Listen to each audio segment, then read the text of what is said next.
ആരാധനാലയങ്ങൾ കേന്ദ്രീകരിച്ച് രാഷ്ട്രീയ പ്രവർത്തനം നടത്തേണ്ട കാര്യം ഒരു പ്രസ്ഥാനത്തിനുമില്ലല്ലോ. അപ്പോൾ RSSനെ ഇത് ഞങ്ങൾ പൊളിറ്റിക്കലായിട്ടല്ല കാണുന്നത്, സാംസ്കാരികമായിട്ടാണ്. അപ്പോൾ അവർക്ക് ഇവിടെ വിശ്വാസപരമായ കാര്യങ്ങൾ കൈകാര്യം ചെയ്യാൻ അവസരം വേണമെന്ന് പറഞ്ഞാൽ അതും രാഷ്ട്രീയവൽക്കരണമാണ്. മർമ്മം നല്ല ഫോമിലാണല്ലോ.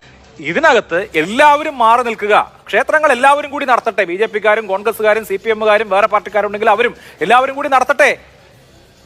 രാഷ്ട്രീയമായ കാര്യങ്ങൾ അവിടെ നിന്ന് മാറ്റി നമുക്ക് പുറത്ത് ചെയ്യാം എന്ന് തീരുമാനിച്ചാൽ തീരുന്ന പ്രശ്നമേ ഉള്ളൂ. അത് താൻ എനിക്കിട്ടൊന്ന് താങ്ങിയതാണല്ലോ. അതിനഭിലാഷ അതിനിപ്പോ എന്താ കുഴപ്പം? ഒരു കുഴപ്പമില്ല. ഇവിടെ ആരാ അതിനെ തീർപ്പ് പറഞ്ഞിട്ടുള്ളത്? അഭിലാഷൻ, നമ്മളിവിടെ ചർച്ച ചെയ്യുന്ന വിഷയം എന്താണ്? ചർച്ച ചെയ്യുന്ന വിഷയത്തിന് കാതലായിട്ടുണ്ടായ കാര്യം എന്താണ്? ആ കാതലായിട്ടുണ്ടായ കാര്യം എന്ന് പറയപ്പെടുന്നത് തിരുവാതിര ഉത്സവവുമായി ബന്ധപ്പെട്ട് ഭഗവതി ക്ഷേത്രത്തിൽ അവിടെ ഗാനമേളയുമായി ബന്ധപ്പെട്ട് നടക്കുന്ന സമയത്ത് അവിടെ വലിയ ലൈറ്റും സൗണ്ടും സംവിധാനമൊക്കെ ആയിട്ട് പാട്ട് പാടുന്ന സമയത്ത് DYFIയുടെയും CPM-ന്റെ അരിവാൾ ചുറ്റുക നക്ഷത്രം അടക്കമുള്ള കാര്യങ്ങൾ മോളിൽ പ്രദർശിപ്പിച്ചുകൊണ്ട് ഇവരുടെ പാർട്ടി സമ്മേളനത്തിൽ നടത്തേണ്ട ഒരു പരിപാടി പോലെയുള്ള ഒരു ഗാനം അവിടെ ആലപിക്കുന്നത് അത് ക്ഷേത്ര ഉത്സവത്തിൽ രണ്ട് വിഭാഗക്കാർക്കും അല്ലെങ്കിൽ അതിന് പല വിശ്വാസങ്ങളും പല രാഷ്ട്രീയമുള്ള ആളുകൾക്ക് അത് വിരോധം ഉണ്ടാക്കും. അത് സംശയമില്ലാത്ത കാര്യം തന്നെയാണ്. സ്വാഭാവികമല്ലേ? അത് ഇവിടെ പാടേണ്ടതല്ലോ, പാർട്ടി സമ്മേളനത്തിൽ പാടേണ്ട കാര്യങ്ങളല്ലേ, അത് അവിടെ പാടട്ടെ, നല്ലതാണ്.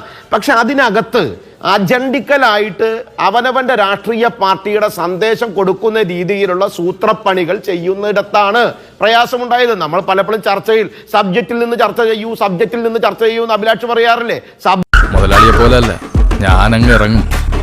ഈ കാക്കമധുവിനെ കുറിച്ച് ഈ നാട്ടിലൊക്കെ ചോദിച്ചാൽ അറിയാം. സബ്ജക്റ്റിൽ നിന്ന് ചർച്ച ചെയ്യുമ്പോൾ തിരുവാതിരോത്സവത്തിന് ഇവരുടെ പാർട്ടി ഗ്രാമമായിട്ട് കൊണ്ടു നടക്കുന്ന ഇവരുടെ സംവിധാനത്തിൽ ഇവർ ചെയ്ത പ്രവൃത്തി തെറ്റാണ്.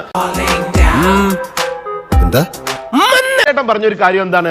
അദ്ദേഹം പറഞ്ഞു ഞങ്ങളുടെ വിശ്വാസികളുണ്ട്, ബ്രാഞ്ച് സെക്രട്ടറി ഉണ്ട്, ശിവദാസ മേനോനെ കടത്തി വിട്ടത് ബ്രാഞ്ച് സെക്രട്ടറി ആയിരുന്നു, ദൈവത്തിന്റെ വേഷം കെട്ടി. നല്ല കാര്യം ചേട്ടാ.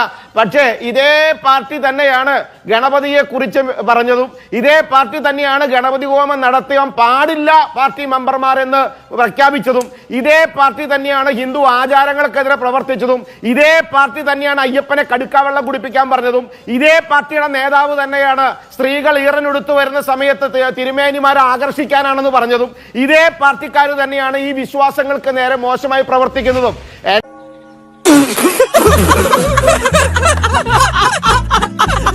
അദ്ദേഹത്തിന്റെ വിശ്വാസത്തെ പരിപൂർണമായി അംഗീകരിക്കുന്നു, ഞങ്ങൾ എല്ലാവരും അംഗീകരിക്കുന്നു, അതിലും തെറ്റില്ല. പക്ഷെ നിങ്ങൾ ഈ ഉപദേശിക്കലും ഒപ്പം തന്നെ പറ്റിക്കലും അതും ഒരേപോലെ നടപ്പിലാക്കുന്ന രീതിയാണ് തെറ്റ്.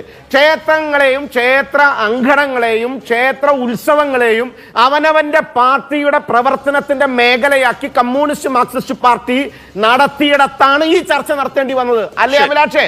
പിന്നെ നിനക്ക് ഇതിന്റെ വല്ല ആവശ്യം ഉണ്ടായിരുന്നു? ചമല കളർ കണ്ടയാതി കോടിയല്ലെന്ന് കളറാണ് ഞാൻ പറഞ്ഞത്, അല്ലാണ്ട് അവർ തലയിൽ നടക്കാന്ന് പറയാൻ മാത്രം. അതല്ല നിങ്ങൾ ഒളിച്ചു കിടക്കല്ല, ഒളിച്ചു കളിക്കല്ല, ഒളിച്ചു കിടത്തില്ല. അതാണ് പറഞ്ഞത്. നിങ്ങളെ സംബന്ധിച്ച് ക്ഷേത്രങ്ങളും ക്ഷേത്രാചാരങ്ങളൊക്കെ നിങ്ങൾക്ക് അംഗീകരിക്കാൻ ബുദ്ധിമുട്ടുള്ള ആളുകളാണ്. എന്നോട് വിശ്വാസമില്ലേ? ഇല്ല, ഒട്ടുമില്ല.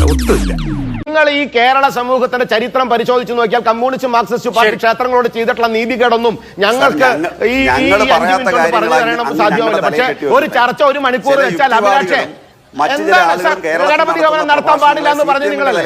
ഗണപതി മിത്താണെന്ന് പറഞ്ഞ ഷംസീർ നിങ്ങളാണല്ലേ? അയ്യപ്പനെ കടുക്കാവെള്ളം കുടിപ്പിക്കണമെന്ന് പറഞ്ഞ സീമ നിങ്ങളാളല്ലേ? പിന്നെ എന്താ പറഞ്ഞത്? നമ്പൂതിരിയുടെ അടിവസ്ത്രത്തെ കുറിച്ച് പറഞ്ഞ സുധാകരൻ നിങ്ങളാണല്ലേ?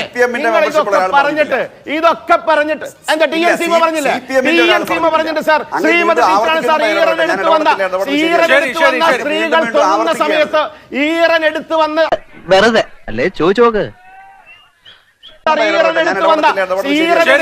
സ്ത്രീകൾ തൊഴുന്ന സമയത്ത് ഈറനെടുത്ത് വന്ന് അമ്മമാർ തൊഴുന്ന കാര്യത്തെ സുധാകരനാണ് സാർ നമ്പൂതിരിയാക്കളുടെ നമ്പൂരി. എന്തിനാണ് ആ പാവത്തിനേക്ക് ഇങ്ങനെ പറഞ്ഞു പറ്റിക്കണം? അത് ഇനി എല്ലാവരും കൂടെ എന്റെ മതി കയറിക്കോ. അടിവസ്ത്രത്തെ കുറിച്ച് പറഞ്ഞ സുധാകരനാണ് സാർ. നിങ്ങളുടെ ദേവസ്വം മന്ത്രിയായിരുന്ന ആളാണ് സാർ.